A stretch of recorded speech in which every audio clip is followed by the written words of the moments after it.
Hello friends, welcome to my YouTube channel. तो friends, इस video में हम 81 क्वेश्चन से लेकर के 100 क्वेश्चन तक ईवीएस के सॉल्व करेंगे, जो कि सीटेट पेपर तथा यूपी टेट की परीक्षाओं के लिए बहुत ही इंपॉर्टेंट है। तो फ्रेंड्स, आप लोग वीडियो पर कंटिन्यू बने रहिएगा।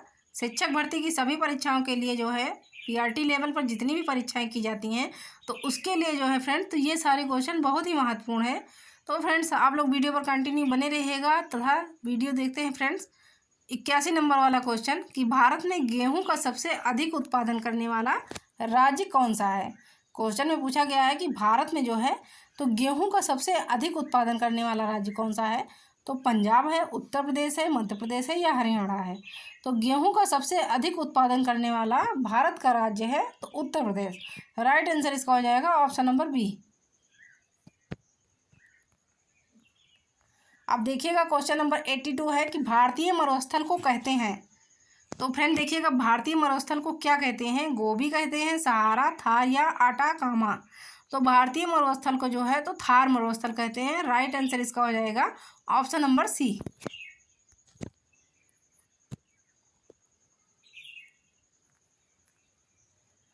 अब अगला क्वेश्चन देखिएगा, क्वेश्चन नंबर 83 है कि सबसे छोटा देश जनसंख्या में कौन सा है। तो फ्रेंड्स, जनसंख्या की दृष्टि में सबसे छोटा देश पूछा गया है। तो वेटिकन सिटी, नौरू, मोनाको या पलाऊ। तो फ्रेंड देखिएगा कि जनसंख्या की दृष्टि से जो है तो सबसे छोटा देश जो है वेटिकन सिटी है। वेटिकन सिटी जो है तो जनसंख्या की दृष्टि से तथा जो है एरिया वाइज भी, तो दोनों में जो है सबसे छोटा देश है। क्षेत्रफल में भी सबसे छोटा देश है तथा जनसंख्या में भी सबसे छोटा देश है। तो सही उत्तर इसका हो जाएगा ऑप्शन नंबर ए, वेटिकन सिटी।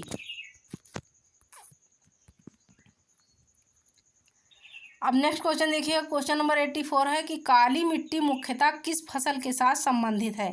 क्वेश्चन में पूछा गया है कि काली मिट्टी जो है तो मुख्यतः किस फसल के साथ संबंधित है, यानी काली मिट्टी में तो सबसे अधिक मात्रा में कौन सी फसल जो है होती है, कौन सी फसल का उत्पादन होता है काली मिट्टी में। तो देखिएगा, कपास का, ईख का, चाय का या कॉफ़ी का। तो सही उत्तर इसका हो जाएगा कपास का। कपास काली मिट्टी में है जो है तो सबसे अधिक इसकी जो है उत्पादन होती है, या काली मिट्टी का जो है, काली मिट्टी जो है मुख्यतः कपास फसल के लिए संबंधित है। तो राइट आंसर इसका हो जाएगा ऑप्शन नंबर ए। अब नेक्स्ट क्वेश्चन देखिएगा, क्वेश्चन नंबर 85 है कि प्रचुर कैल्शियम वाली मृदा को क्या कहा जाता है। प्रचुर कैल्शियम वाली मृदा, तो देखिएगा प्रचुर कैल्शियम वाली मृदा यानी मिट्टी को क्या कहा जाता है। तो पेडोकल कहा जाता है, पेडेल फर कहा जाता है या पार्डसाल कहा जाता है तथा लेटेराइट। तो क्या कहा जाता है प्रचुर कैल्शियम वाली मृदा को। तो प्रचुर कैल्शियम वाली मृदा को जो है तो इसे कहा जाता है पेडोकल। राइट आंसर इसका हो जाएगा ऑप्शन नंबर ए। अब अगला क्वेश्चन देखिएगा, क्वेश्चन नंबर 86 है कि धान की खेती के लिए सर्वाधिक आदर्श मृदा कौन सी है, यानी धान की खेती के लिए तो सर्वाधिक जो है अच्छी मिट्टी कौन सी है, सबसे उपयुक्त मिट्टी कौन सी है। तो धान की खेती के लिए देखिएगा फ्रेंड्स, लेटेराइट मिट्टी, लाल मृदा, जलोढ़ मृदा या काली मिट्टी। तो फ्रेंड देखिएगा, धान की खेती के लिए सबसे उपयुक्त मृदा जो होती है तो वो होती है जलोढ़ मृदा। जलोढ़ मृदा में तो धान की फसल का उत्पादन सर्वाधिक मात्रा में पाया जाता है, क्योंकि धान की फसल के लिए तो पानी की जो है सर्वाधिक आवश्यकता होती है। राइट आंसर इसका हो जाएगा ऑप्शन नंबर सी। अब अगला क्वेश्चन देखिएगा, क्वेश्चन नंबर 87 है कि लाल मृदा में लाल रंग किसके आलेपन के कारण आ जाता है। क्वेश्चन में पूछा गया है कि लाल मृदा, लाल मिट्टी में तो लाल रंग जो है तो किसके आलेपन के कारण आ जाता है। तो देखिएगा, नाइट्रोजन के, ह्यूमस के, लोहा के या तांबा के। तो फिर देखिएगा, लाल मृदा में तो लाल रंग का आलेपन जो है तो वो लोहा के आलेपन के कारण आ जाता है, यानी आयरन के आलेपन के कारण आ जाता है। तो सही उत्तर इसका हो जाएगा ऑप्शन नंबर सी।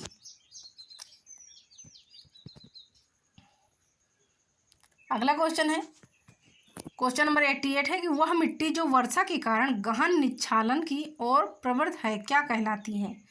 तो फ्रेंड देखिएगा कि वह मिट्टी जो है वर्षा के कारण गहन निच्छालन की ओर प्रवृत्त है, वो क्या कहलाती है। लाल, लेटेराइट, काली या जलोढ़।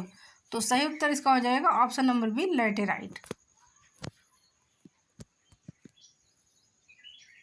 अब अगला क्वेश्चन देखिएगा, क्वेश्चन नंबर 89 है कि निम्नलिखित में से क्या मृदा संरक्षण की जैव पद्धति है।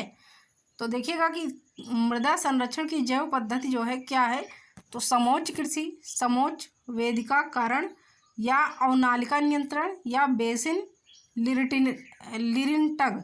तो देखिएगा सही उत्तर इसका हो जाएगा कि मृदा संरक्षण की जैव पद्धति इसमें पूछा गया है। तो मृदा संरक्षण की जैव पद्धति जो है तो वो है समोच्च कृषि। सही उत्तर इसका हो जाएगा ऑप्शन नंबर ए।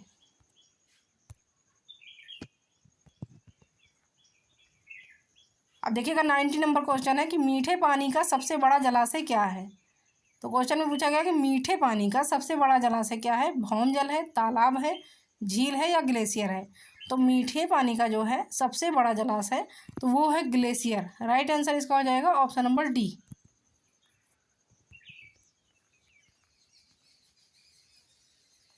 अब अगला क्वेश्चन देखिएगा, क्वेश्चन नंबर 91 है कि विश्व में सबसे बड़ा डेल्टा है।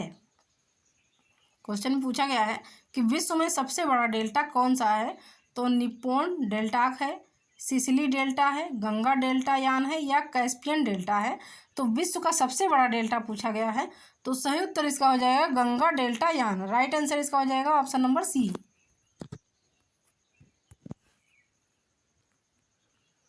अब क्वेश्चन नंबर 92 है कि चारागाह को पंपास कहा जाता है। तो फ्रेंड देखिएगा चारागाह को पंपास कहाँ पर कहा जाता है, ये क्वेश्चन में पूछा गया है। तो देखिए अफ्रीका में, दक्षिण अमेरिका में, ब्रिटेन में, या संयुक्त राज्य अमेरिका में। तो राइट आंसर इसका हो जाएगा दक्षिण अमेरिका में। दक्षिण अमेरिका में जो घास के मैदान होते हैं यानी जो चारागाह होते हैं जहाँ पर पशु चरते हैं, तो वहाँ पर दक्षिण अमेरिका में घास के मैदान को पंपास कहा जाता है। सही उत्तर इसका हो जाएगा ऑप्शन नंबर बी।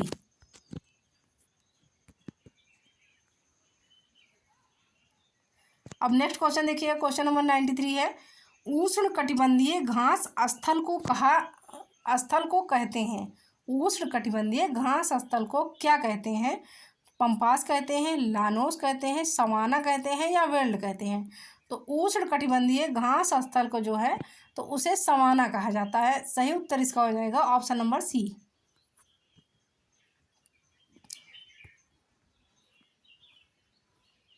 अब अगला क्वेश्चन है कि अधिकतम ऑक्सीजन किससे उपलब्ध होती है।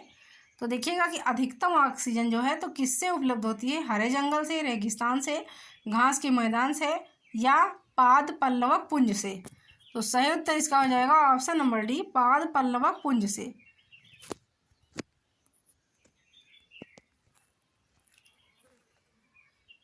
अब नेक्स्ट क्वेश्चन देखिएगा कि वर्षा की बूंद का आकार गोलाकार किस कारण से हो जाता है। यानी कि वर्षा की बूंदों का आकार तो जो गोलाकार होता है तो वो किस कारण से होता है। तो श्यानता से होता है, पृष्ठ तनाव से होता है, प्रत्यास्थता से होता है, या गुरुत्व से होता है। तो देखिएगा फ्रेंड्स कि वर्षा की बूंद जो है तो इसका गोलाकार होना ये होता है पृष्ठ तनाव के कारण। राइट आंसर इसका हो जाएगा ऑप्शन नंबर बी। अब अगला क्वेश्चन है, क्वेश्चन नंबर 96 है कि विद्युत बल्ब का फिलामेंट किससे बना होता है। तो देखिएगा कि विद्युत बल्ब का फिलामेंट तो ये किससे बना होता है। तांबा से, निक्रोम से, सीसा से, या टंगस्टन से। तो विद्युत बल्ब का जो फिलामेंट बना होता है वो बना होता है टंगस्टन से। सही उत्तर इसका हो जाएगा ऑप्शन नंबर डी। अब अगला क्वेश्चन है, क्वेश्चन नंबर 97 है कि प्रकाश वर्ष किसका एकक है। यानी प्रकाश वर्ष जो है तो किसका मात्रक है। तो फ्रेंड देखिएगा समय का, दूरी का, प्रकाश का, या प्रकाश की तीव्रता का। तो प्रकाश वर्ष जो है तो ये दूरी का मात्रक है। राइट आंसर इसका हो जाएगा ऑप्शन नंबर बी।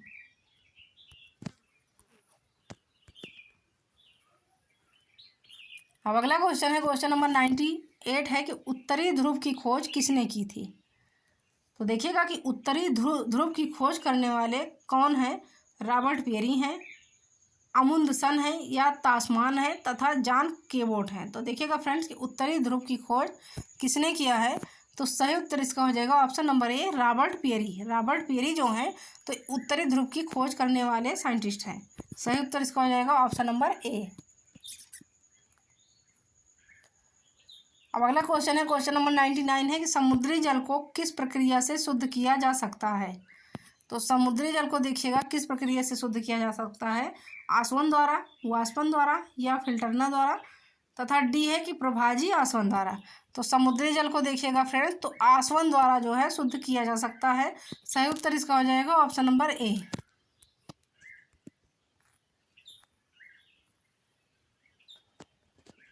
अब सबसे लास्ट वाला क्वेश्चन देखिएगा कि भारी पानी गुरुजल, भारी पानी यानी भारी जल का रासायनिक संगठन क्या है, यानी भारी जल का जो है तो रासायनिक सूत्र जो है क्या है, HCl है, HDO है, D2O है या HO2 है। तो भारी जल का जो है रासायनिक सूत्र फ्रेंड तो वो है D2O। सही उत्तर इसका हो जाएगा ऑप्शन नंबर सी।